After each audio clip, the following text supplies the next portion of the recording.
Welcome to the Gear Garage Live Show.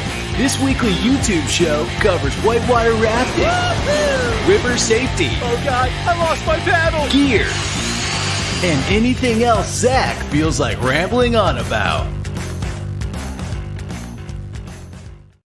Well, hello everybody, and welcome to the Gear Garage Live Show. This is where I answer questions that have been submitted or that we get throughout the week. There's a bunch of them, so we're gonna get started pretty quick. Oh, the one thing I want to mention before I do, I know there's like one thing.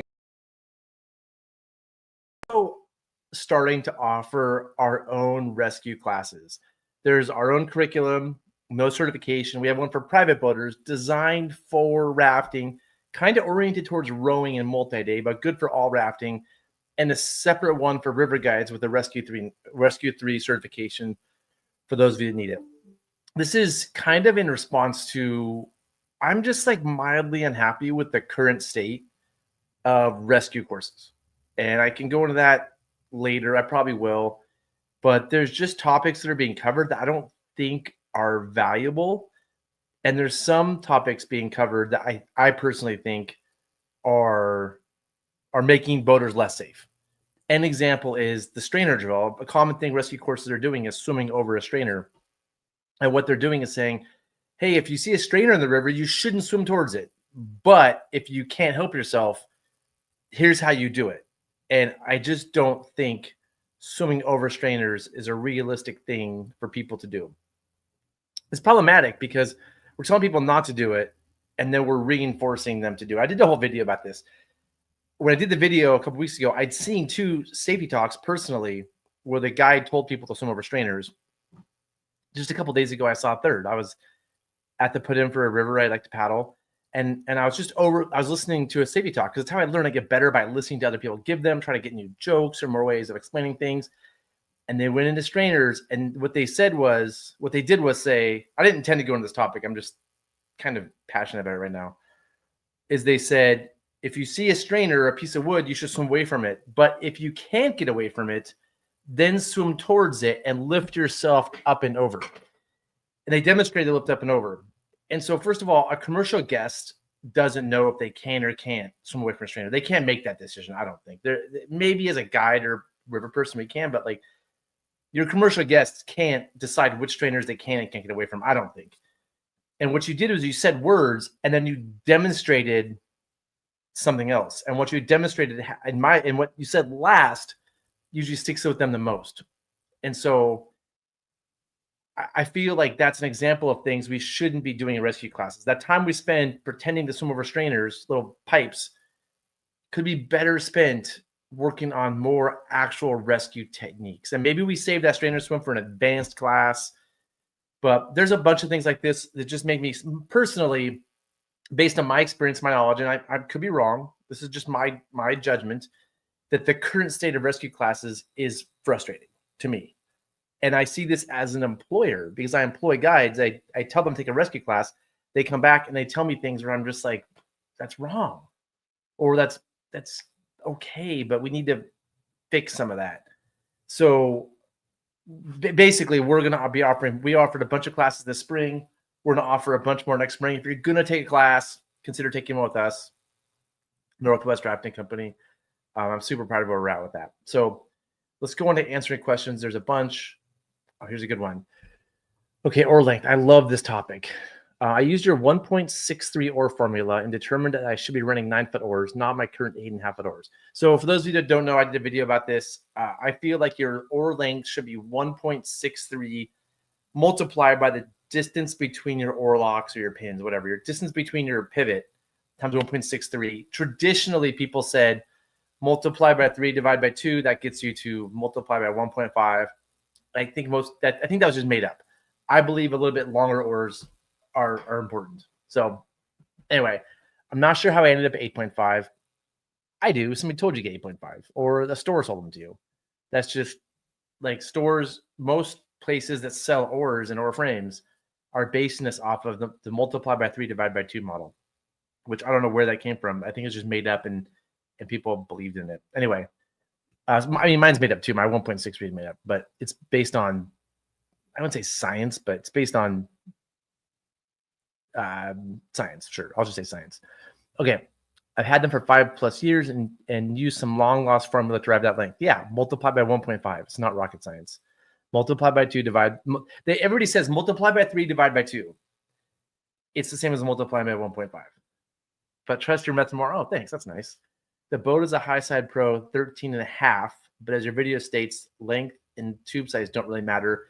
It's the width between the oarlocks. Yeah, I mean, 8.5-foot oars on a 13-foot boat are short. That's really short. I mean, I think you almost should go 9.5, but it depends on your frame. Yeah. So tube size does matter a little bit. Length doesn't really matter, but there are factors beyond distance between the oarlocks that do matter a little bit, but a tiny bit. We could create a super complicated formula, but the distance between the oarlocks times 1.63 gets you like 95% of the way. Now, based on like I said, like other factors, you could want longer or shorter oars. So in my formula, I say that's your starting point, and then go plus or minus half a foot, right? If you have good oar management, I would say go up plus half a foot. If you have bad oar management, go minus half a foot. So 8.5 is within the realm of what I say is okay. Anyway, how much power do you feel I'm giving up if I leave as is? Oh, I think you're losing a decent amount of power. Yeah. I handle oars well, have been boating for 40+ years, and mostly run the road to shoots, main, and the middle fork. I mean, you're just going to, I don't know how much power, but I mean, I watch people row with the wrong size. Well, I can just see it. I can just watch somebody and they're whiffing air, their hands are too high, or they're rowing out here, which is bad for your shoulders. You're definitely giving up power. That's for sure. Honestly, like if it was me, knowing it's a 13.5-foot boat, I'd run 9.5. So I'd run a little long, and you'd really feel the power then. That's just me. If you've been boating for 40 years, you can handle 9.5s. All right. And then I see you're doing row your runs in the middle fork. I may have to consider that as permits remain elusive, and I'm not getting any younger. We don't do row your runs in the middle fork. I'm not sure where people keep telling me they think we do. We don't. We have a page about it that's kind of hidden. When people ask us to row their own boat, we send them this page to try to qualify them and give them expectations. But row your runs in the middle fork are super problematic, and they're just logistically hard. We've had a lot of people row their own boats, and their expectation of the trip doesn't match with what we can provide, and then they end up affecting other people's trips. So we're very hesitant to do your row your owns. I know Agapod does it a bunch, and they're more willing to. It's a company called Agapod. I think there's a few more that are. We only do it for people we know well. I'm sorry. I know that might sound elitist, but we just had too many people come on our trips, and it's a problem. Okay, I'm running Sawyer MX shaft with downlight blades. Replacing the shafts entirely would get spendy, but I see Sawyer that has a 6-inch oar handle extension for $45. In opinion, yeah, that seems like a good idea. You could buy 2 of them and try it out, right? Keep your spare 9. That's a really good idea. I'd get the 6-inch oar handle extension, then you can feel it. But honestly, if you've been boarding for 40 years, and if it is a 13.5-foot high side, I would go longer than 1.63. I think you'd like 9.5. I try to borrow some friends and try it out, because that's what I'd be running on that boat. I go 1.63 and then I add half a foot. It's pretty standard when I row. Oh, great question. I love talking oar length. All right. Yo, dude, do you have any more of those BMXs? I'd love one of those bad things. Cheers. Have a great day. The BMXs, for those of you who don't know, is a ducky I designed for Sotar to run the Chetco. It's actually a design. The ATV was the Chetco boat. I designed the BMX as like a kid's boat for the Rogue, and it was just a smaller version of the ATV, which is basically the Jimbo, the Wing Jimbo. Let me look it up really quick if I can find it. Wing Jimbo kayak. The quick answer is no, I don't have any more of them. But let me give a little bit of information on this. If I can find it here. Is it this one? No.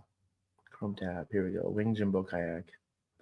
It's this kayak right here. And I've talked about this a bunch in the show and previous live shows. We designed it specifically to run the Chetco, to carry heavy loads, run harder rapids, be super stable.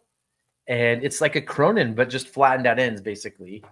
I think Matt and I designed our boats simultaneously, had the same idea. He just liked a lot of rocker. I didn't, because I want to put gear up there. I don't want to have the rocker up in the air.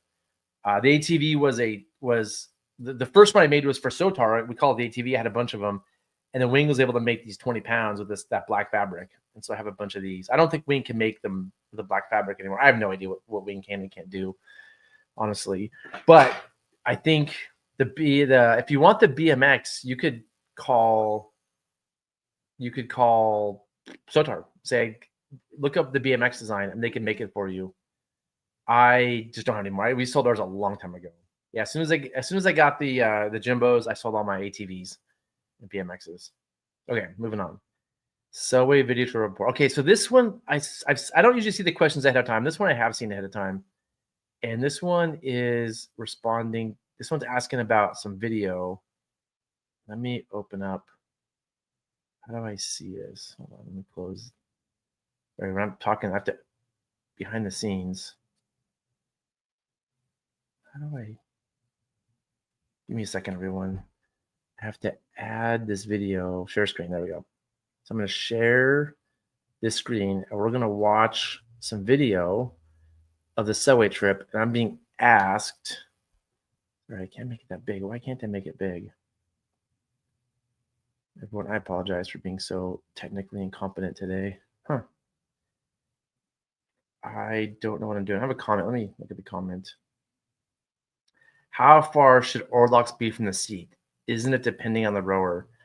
This isn't something I stress out about. I run oarlocks all different lengths. If they're further away, it's hard to get a lot of power. If they're closer, it's harder to ship. You hit yourself. I generally go for the kneecaps.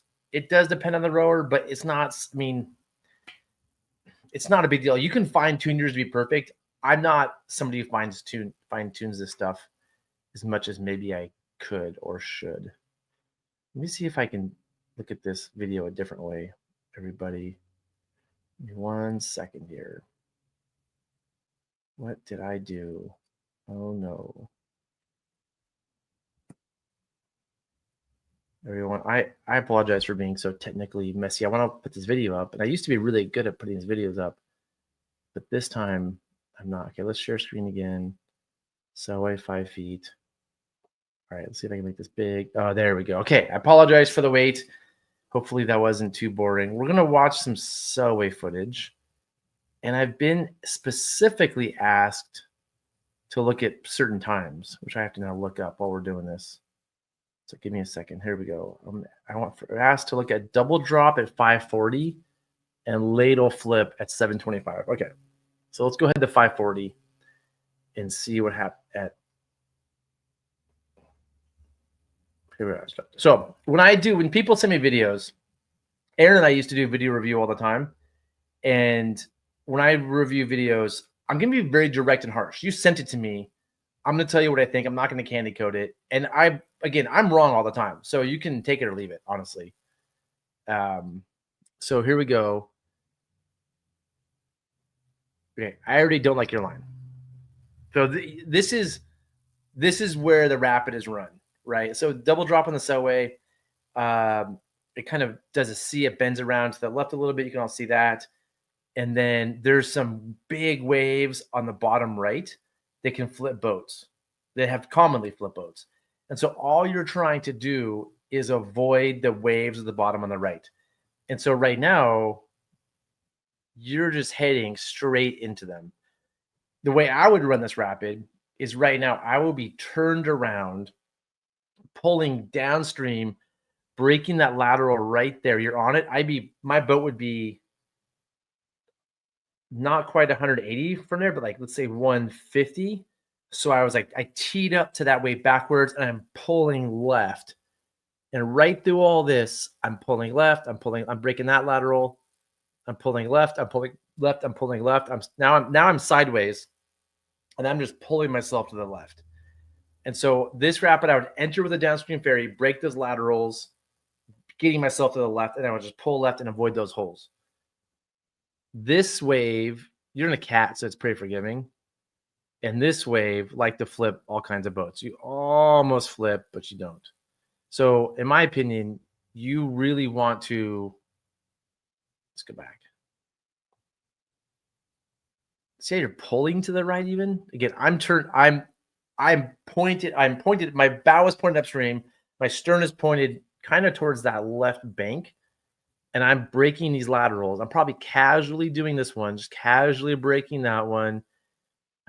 Then I'm powering through this. Whatever this is, I'm hitting it square with my stern. And once I pull through that, I'm just taking this slack water over to the left. This is honestly the cheat code for so many rapids. Honestly, like Wolf Creek on the downstream on the Selway, same thing. Most of Grand Canyon rapids, you make a powerful downstream eddy at the top, break through some laterals, and you're on the side of the river you want. If you don't do that, at this point, you're just floating into big waves, right? They're just floating into big things. Boom. And that thing right there, close to a flip. If you're in a raft, that's probably a flip. So that's my opinion about that. And see, next we have to look at Ladle. I guess there was a rescue at Ladle. Wait, where are we now? Let's see, what minute? 7:25. Did you see that log jam though? Back there, I saw a log jam. Okay, 7:25. There we go, Wapoots. Again, same concept here, except once I pass this wave, I remember right at Wapoots. Oh, I just lost it. Go back. So if I remember right, you want to end up at the right.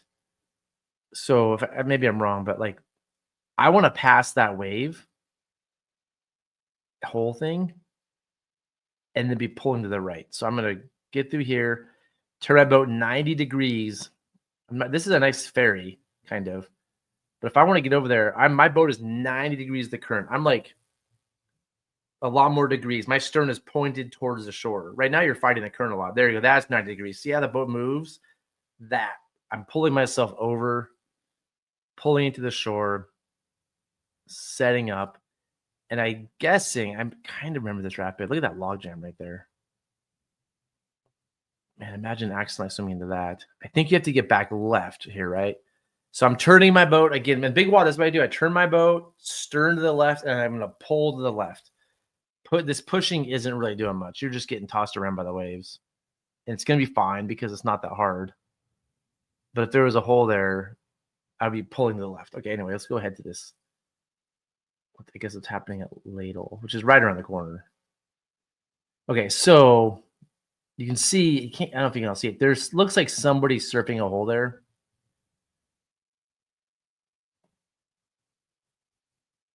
I don't see surfing a hole. Oh yeah, so somebody surfed a hole. I can already tell you right now what I think.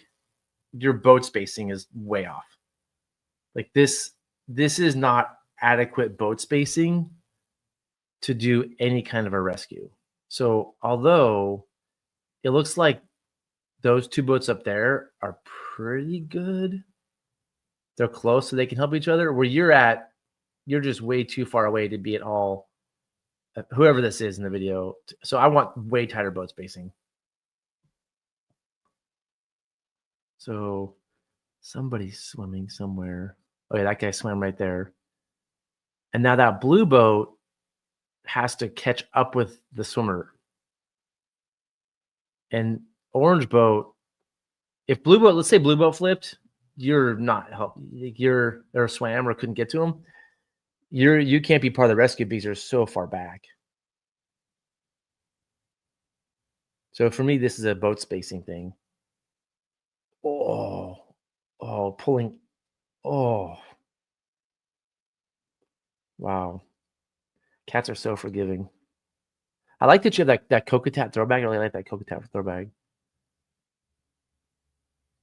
Right. So this distance is so large that you're not going to help. So again, I'm fanatical about boat spacing. I can kind of see what's going on. There's somebody being saved up there, hopefully. Right. And now that there's somebody doing a rescue, we're zooming ahead. Yeah, chasing a swimmer. It's so hard to chase swimmers down. So boat, what happens is when people are chasing a swimmer down, they then make a mistake. And so those people down there chasing swimmers, they need some safety too. It would be really nice they got them cool. If you're way closer.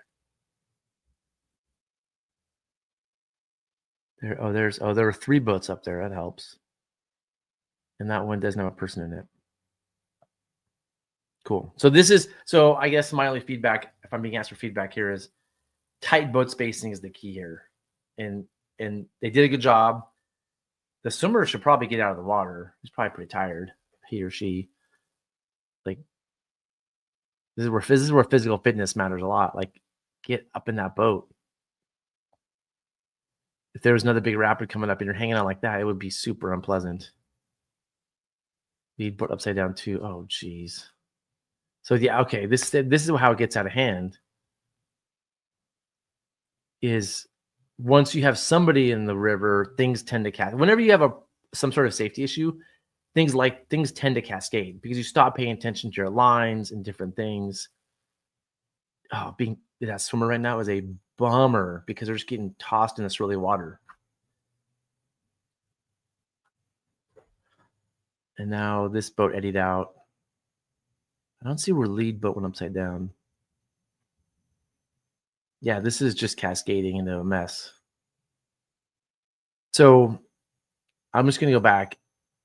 If everybody was tighter to begin with, the swimmer could have gotten quickly rescued and brought back to his or her boat, and there'd be a person in that boat. Now, whoever this is rowing what if he swims, right? Like, you're stuck with this boat right here in this eddy. If you swim, there's nobody within sight. I mean, I guess you have to stay here and deal with this boat, but what a mess.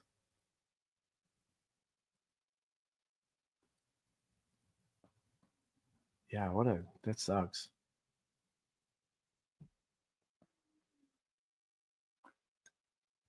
I don't want to apologize if I'm too direct. I'm just telling you what I think. If you're gonna send me a video, I'm gonna be pretty direct. One thing I noticed too is I feel like I'm not a big fan of those Cobra oarlocks. Are those Cobras? Yeah, those are Cobras. And those oarlocks seem really splayed out wide. It's interesting. Man, this is a mess. Thanks for sharing this video. There you go.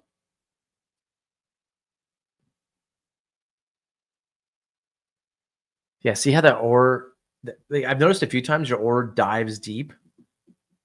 It's because your oar, the towers are splayed so far out and you're running Cobra oarlocks. Like, that wouldn't happen if you had just like Selway or A's or canyons. And if your oars are going to probably do it more. I'm going to watch now. I find your oars get, like, the blade goes down, the handle goes up a lot. It dives a lot because of the combination of oarlocks and how splayed out they are. Yeah, you really don't want to swim here. Like, your safety is very far away.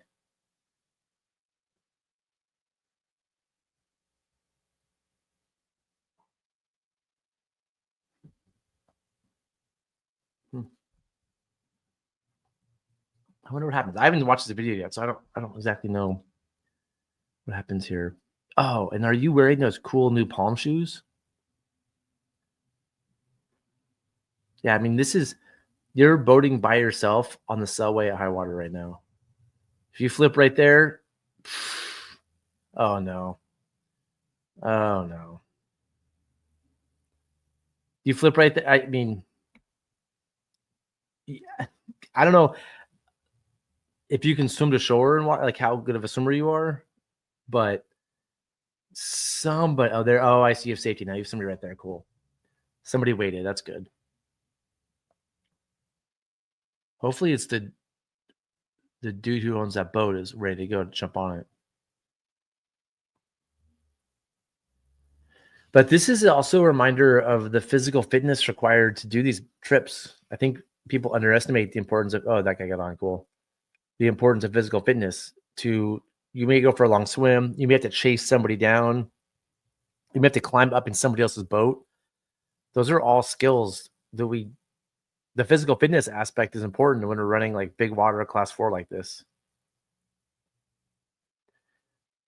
And now I see like the boat spacing seems way too far away. There's zero chance you're gonna run into them. There's zero chance. Why not be closer? If you swim, they may not even know for a while because you're so far back. Like you want to be closer to them. This is better. This is right here, better boat spacing. Oh, look at that guy going in that big hole. What is going on? I mean, you guys, that hole is so easy to miss. Are you going there on purpose? Like there's 100 feet of river to the left. Sorry, I'm being kind of nitpicky and mean. I'm going to stop. Let's move on. Oh, I got comments. Let's see. I'm just talking to someone about this. I keep cut wood to measure for my NRS frame. Seat bar Orlock 8. Seat bar Orlock to Orlock 18-inch. Orlock to foot bar 8-inch. Cool. Yeah, that's good. I'm headed down the main salmon this weekend. Any favorite sites or hikes I should look out for? I've only done the main salmon twice, so I'm the wrong person to ask. Yeah, I don't know. I think he asked about a flip it ladle. Yeah, that was a flip it ladle back there, right? I think somebody swam at ladle, which caused this cascading set of events. Okay, all right. I shared way too much information. I'm gonna move on. Okay, let's move on to the next question. What camp do you think is best at high water for a small group? This is Middle Fork of the Salmon. It just depends what you want. Do you want hot springs? Do you want hikes? Do you want easy carry? They're all. I mean, I would at high water. I would maybe camp at a camp I don't normally camp out because the water's high makes it kind of cool. I can't think of what that is, but I mean, no camp stands out at higher water that's better than others. Maybe Elk Bar because it's a mile like 80 or something. It's the first of the last night camps, and so it makes your last day pretty long. And so just timing wise, because you can do like a higher water, you can do all those miles pretty easy. Elk Bar is a sweet camp that gets ignored a lot. So yeah, and Elk Bar. Okay, moving on. Good morning. I want to send you a thank you for the quality. Thank you. Oh man, thank you. First multi-day trip. Okay, after this trip, I was even more hooked on river life and looking at boats. I was curious if you were still recommending the Wing and High Side, or if you have other boats or brands you recommend.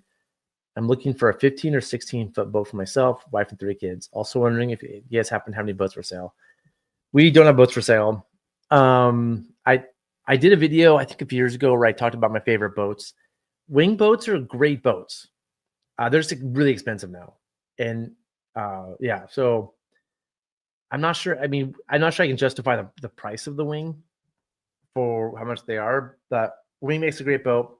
High Side for Hypalon, their 16-foot boat is sweet. Can't go wrong there. I'm trying to save money. RMR is the way to go.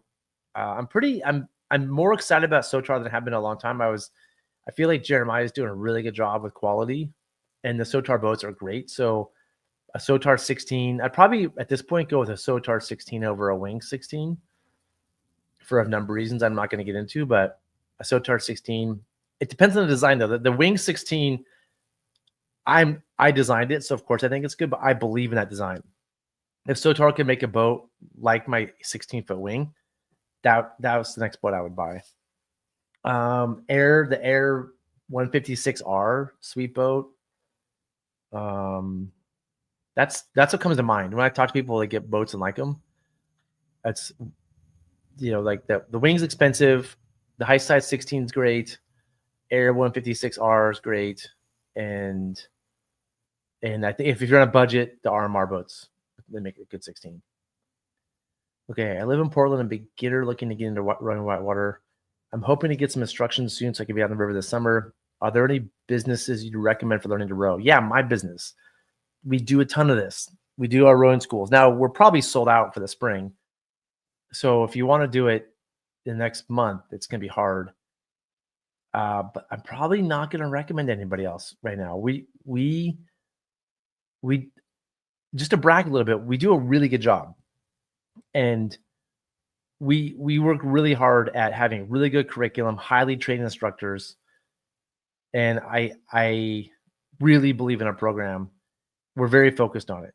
And so I would suggest going with us, Northwest Rafting Company. And if you can't go before the summer, wait and sign up for one of our like August. We have room in August to go into class or in school, but I'm going to say us.